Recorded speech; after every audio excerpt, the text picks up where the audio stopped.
अशोक यादव और साथियों के स्वर में आज बिरहा सम्राट, महान पुरोधा, महान सम्राट जो हमारे आपके बीच में नहीं है बाबूजी, आज उनकी कीर्तियां दुनिया गा रही है।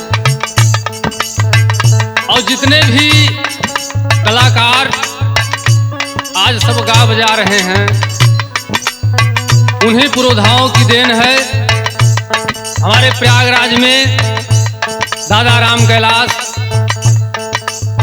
जनाब हैदर अली, दादा लालजी लहरी, ये कीर्ति अमर है बाबूजी।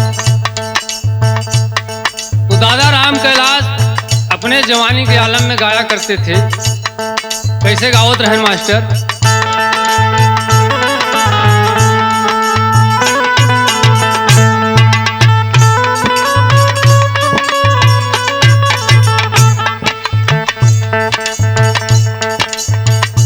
बिरहा में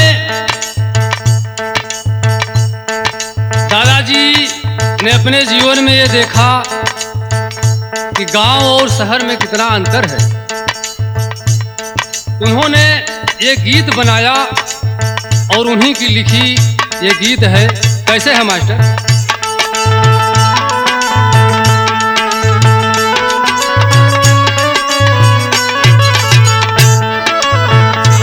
अरे का जान दे, अरे का जान दे, शहर वाली कजरा का जान दे।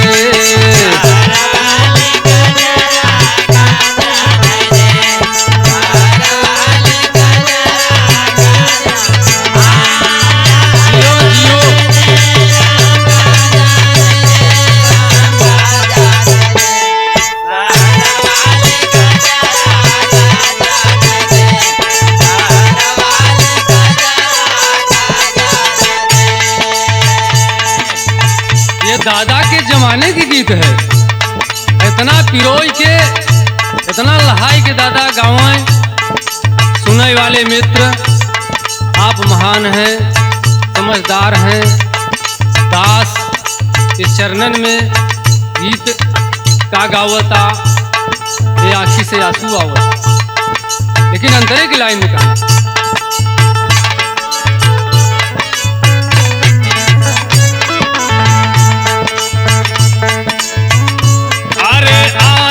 मरदवा के सेजिया लगावा,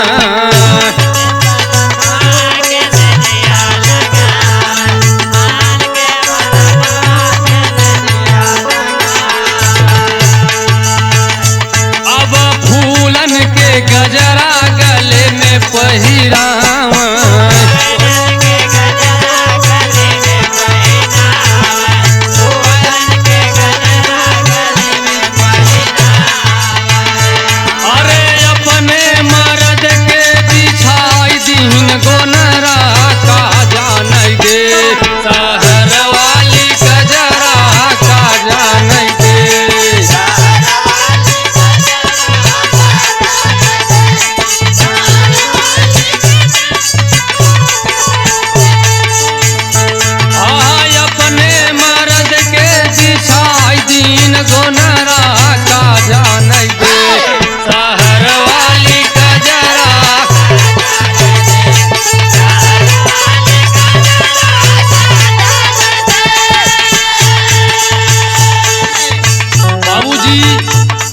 गीत रही, ये गीत रही। और यह गीत के माध्यम से दादाजी ने विचार किया और देहात और शहर की नारियों में फर्क बताया। लेकिन दादाजी फिर अगली तर्ज में कहा गाए, वह तर्जमा मास्टर कैसे? ये दिल फिजाए इश्क में मस्ताना बन के जा,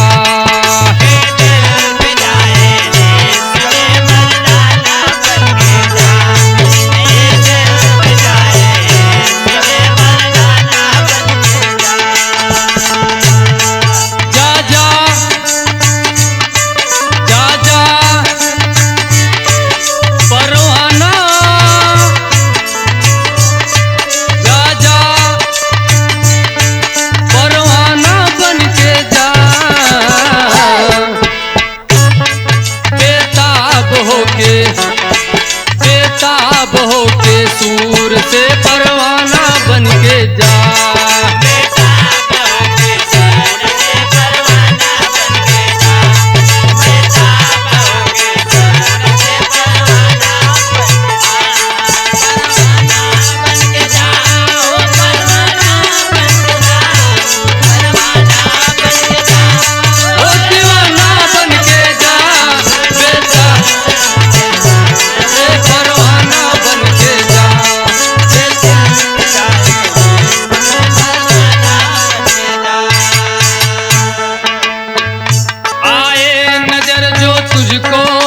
संग में हुस्न की उस याद में फरियाद कर नजराना बन के जा।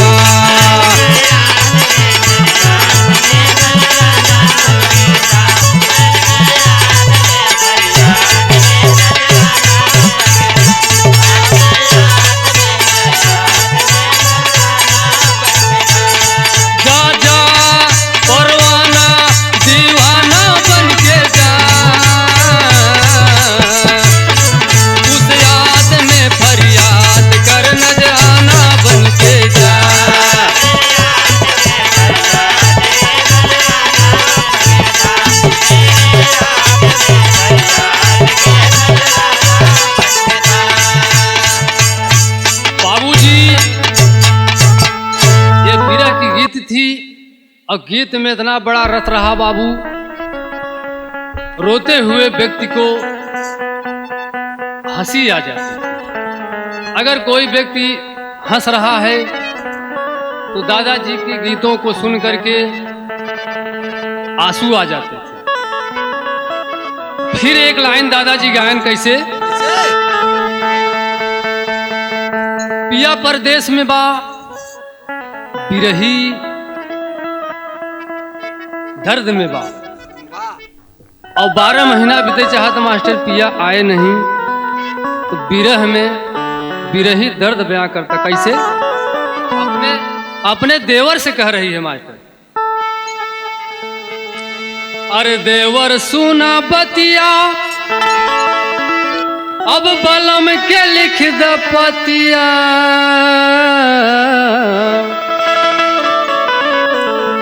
देवर सुना बतिया अब बलम के लिख द पतिया कि नाही भावे त नाही भावे बरखा रे बहा।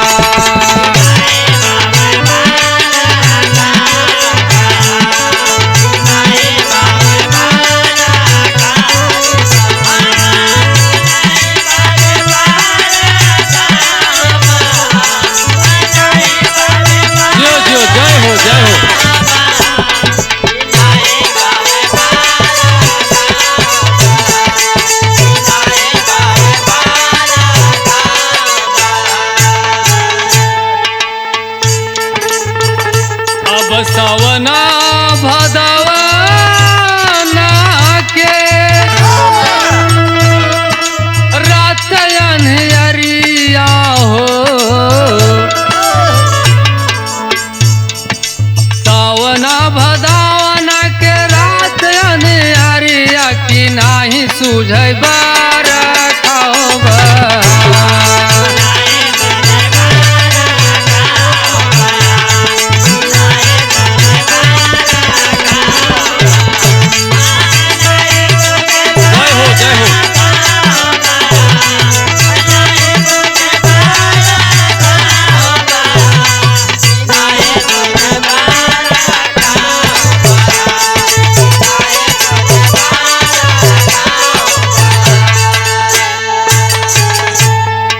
ये गीत रही बाबू, ये दर्द की गीत थी, लेकिन दादा फिर एक और गीत में उन्होंने गाया, क्या गाया, अरे मोरे पिछुआरवा एक जमुनिया के पेड़वा,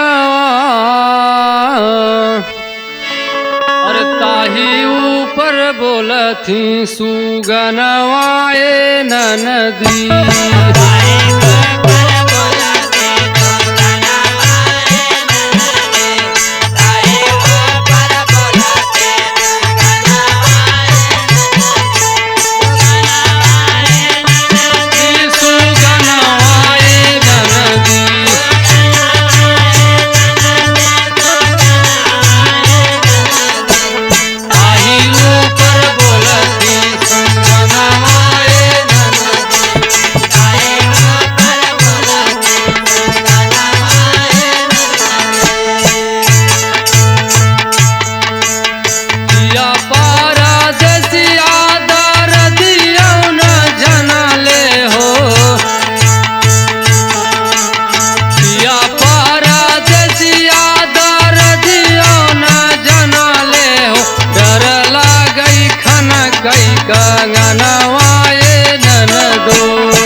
ये विरह की गीत थी। ऐसे ऐसे गीत आज दादाजी गा के चले गए। हम आपके बीच में नहीं हैं, लेकिन उनकी कीर्ति दुनिया गाती रहेगी बाबू। लेकिन अब चर्चा करते हैं जनाब हैदर अली। आज हमारे आपके बीच में नहीं है, लेकिन आज दुनिया याद कर रही है, पूरा बिरहा समाज याद कर रहा है। जनाब हैदर अली गाया करते थे, क्या गाते थे?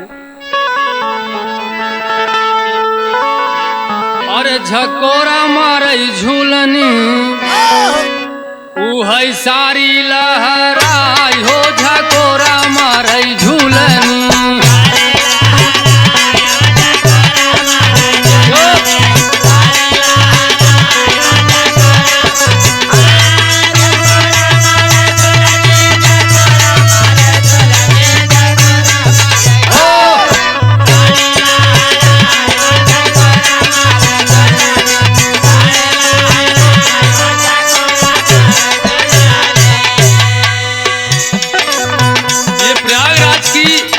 खाटी तर्ज है बाबू जी। दादा हैदर अली जी इतना लहाई की गावत रहे, सुनवैया बाबू जी एकदम भाव विभोर हो जाते। एक ता गोरी बाटे पताली कमारिया,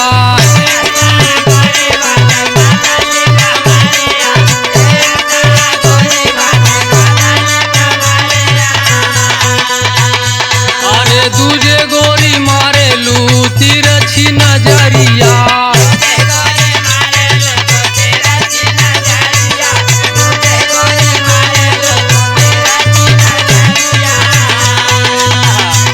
अरे लहर लहर साड़ी जाए लहराई हो, झकोरा मारे झूला।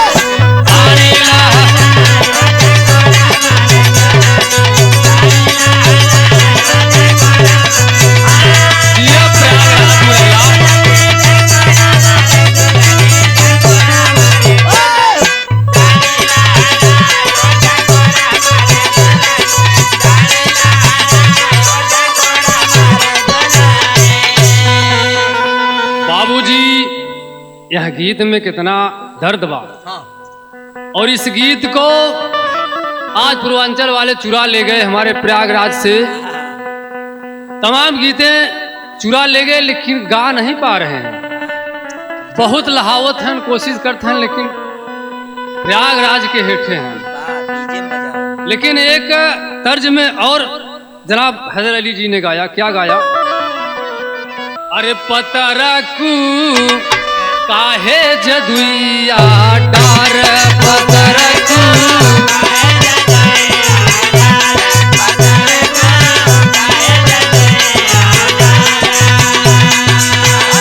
अरे जियते जिनगिया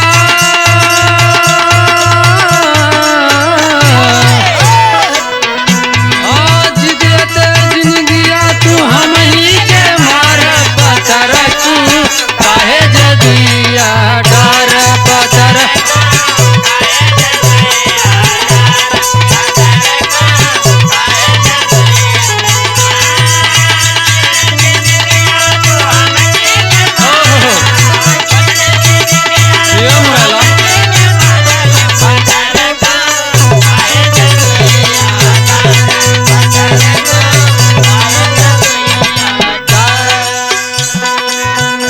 बाबू ये गीत थी। अब दादा लाल जी लहरी का नाम दुनिया बड़े प्यार से और बड़े सम्मान से लेती है। बिरहा समाज में आज नाम रोशन कर गए दादा लाल जी लहरी। ये महापुरोधा अब नहीं मिलेंगे बाबूजी दोबारा। तो दादा लाल जी लहरी कहों कहों गाँव में अरे उड़ते चिड़ैया काहे मारा बेईमान उड़ते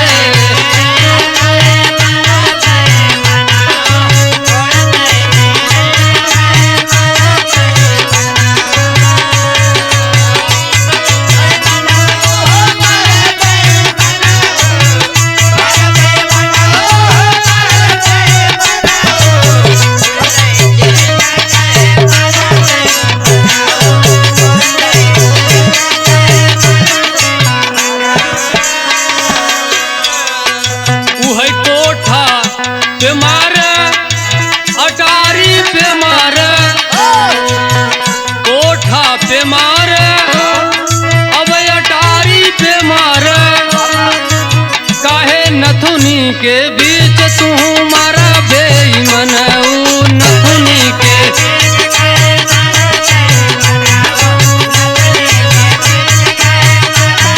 जो जो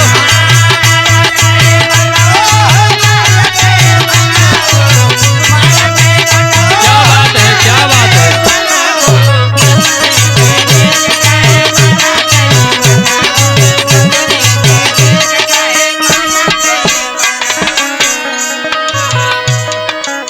तो ये सब महारथी सब चले गए दुनिया में न मिली हैं दोबारा। राजा राम कहे ललकारी ईसरी मूरत धर्मराज संतोषी अमर रहे लागी सबही के चरानवा